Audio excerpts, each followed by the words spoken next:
ituloy na ho natin mga boss, chief, amo, sir, dito na po sa mga sabungero.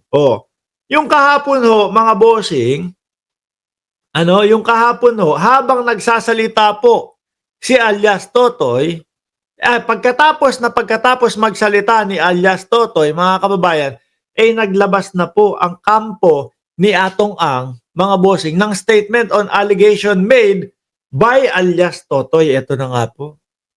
At ngayong araw po, nagkaso na din si Atong Ang. Yan po ang ating mga pag-uusapan sa umagang ito.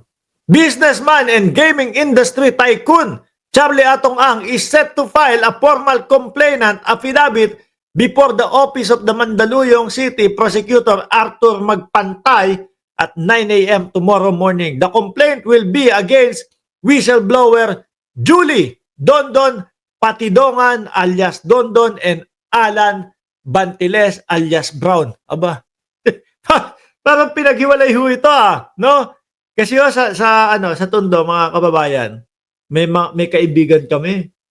Tinatawag namin Totoy Brown. Ayun, alias Totoy Brown. Pinaghiwalay lang Ang stated that Patigongan and Bantiles repeatedly made bold accusation implying his alleged involvement in the case of missing sabungeros. This has tarnished his dignity and reputation, causing anxiety and stress to his family, mga kababayan. The accusation against Atong Ang are entirely false, hindi daw po totoo, baseless, walang basihan, no?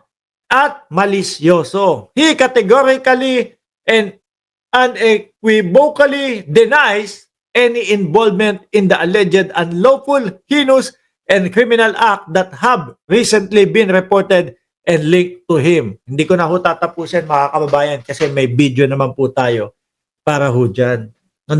Kahapon ho, habang pinapakinggan natin yung salaysay ni alias Totoy, mga bossing, yun nga po, napangalanan po, mga kababayan, si Atong Ang.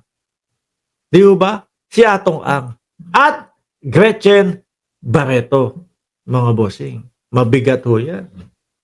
Mabibigat ho yan, mga kababayan. Ngayon, ito ang sagot nga ni Atong Ang, mga bossing. Tayo ngayon nga sa lugar ng Prosecutor's Office dito sa Mandaluyong City at narito sa ating likuran yung pinaka-entrada dito sa ating likuran. So sinitihan natin ngayon, nakikita natin yung pinaka-gate. Inaabangan na po ng mga reporter yung pagdating po ni Charlie Atong Ang doon sa pasilidad dahil nga po alas 9 ng umaga yung pagkakaso. Mga kababayan. Di ba?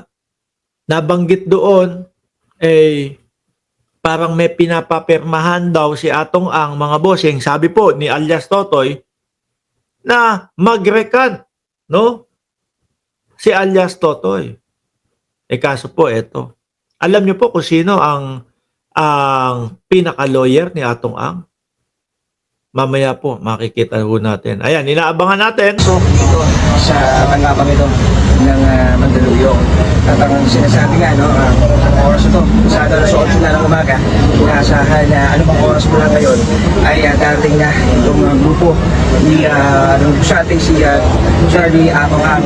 Ito na, dumating na. Ayan na. Ayan, asan? Ayan. Ayun. Yan, buhok pa lang si Atong Ang na. Sabi ni Maxip, may bagong inmate sila, no? Tebes at Kibuloy, doon sila magkarakrus ni Atong Ang. Sabi ni Lynn Mariano, si Attorney Lorna Kapunan ang lawyer ni Atong Ang. Boss Mark, opo. Ako ho, mga kababayan, simula nung narinig ko yung pangalan ni Attorney Lorna Kapunan, parang wala pa akong masyadong narinig na may talong kaso yan. Hindi ho, no? I-correct nyo na lang po ako kung meron kayong alam na hindi na ipanalo ni Attorney Lorna Kapunan. Kasi magaling pong lawyer yan. At isa po sa nakikita ko, kay Attorney Lorna Kapunan, parang hindi tumatanggap yan nung mga tagilid na kaso.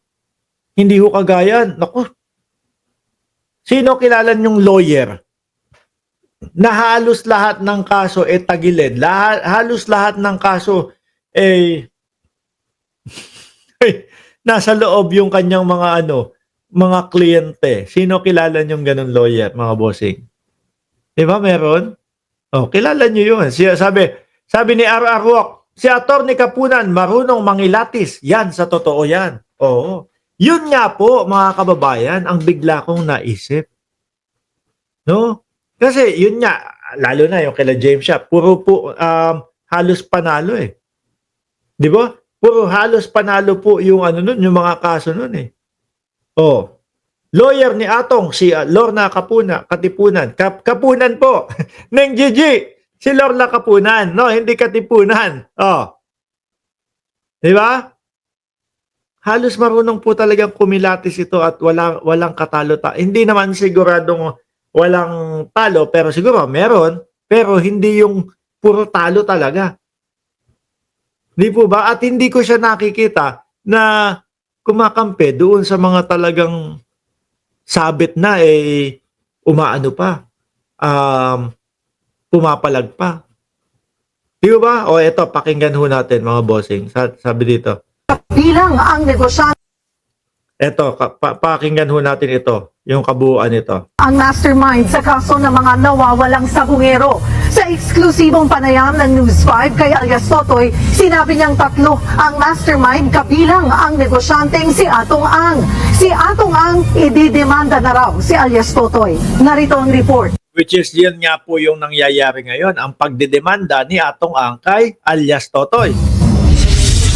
Sa pamamagitan ng text message, eksklusibong sinabi sa News 5 ng negosyanteng si Atong Ang na magsasampa siya bukas ng reklamo laban kay alias Totoy. Si alias Totoy ay isa sa mga akusado sa pagkawala ng 34 na sabungero noong 2021. Kabilang sa mga isasapang kaso ay extortion, attempted robbery at attempted homicide. Sa eksklusibo naming panayam sa abogado ni Atong Ang na si Attorney Lorna Kapunan, sinubukan daw ni alias Totoy na mangikil ng 300 million pesos kay Ang. Ayun, pag-usapan natin yun ngayon, mga bossing. Sinubukan daw ni alias Totoy na mangikil. Sigurado po ako, syempre, aalamin, tatanungin ni Lorna Kapunan niya si Atong Ang. Paano nangyari? Ganito, ganyan. Ipaliwanag mo sa akin. Paano kita indidepensa? Ganito, ganyan. Pag siguro ho, medyo nakarinig to.